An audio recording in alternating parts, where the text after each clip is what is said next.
Hello and welcome back friends. Special provisions in assessment में आज हम बात कर रहे हैं dividend distribution tax and classical taxation के बारे में। डीडीटी और डिविडेंड डिस्ट्रीब्यूशन टैक्स था क्या? ये एक टैक्स था जो कंपनीज पे कर सकती थी जब वो डिविडेंड डिस्ट्रीब्यूट करती थी to their shareholders. Rate था 15%, एडिशनल चार्जेस मिला के इफेक्टिव रेट आता था 20.56%। शेयर होल्डर्स को कोई फर्दर टैक्स नहीं देना होता था, सिर्फ कंपनी ही उनके तरफ से टैक्स का पेमेंट कर देती थी। चेंज क्या है? अब डीडीटी को अबॉलिश कर दिया गया है अप्रैल 1 2020 के बाद से, और शेयर होल्डर्स के हाथ में ही टैक्सेबल होता है अब वो डिविडेंड।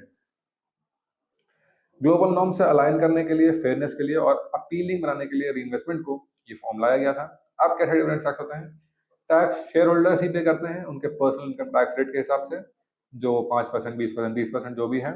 और कंपनीज और म्यूचुअल फंड्स टीडीएस डिडक्ट करती हैं 10% का, अगर डिविडेंड 5,000 से ज्यादा है on cumulative basis in a financial year.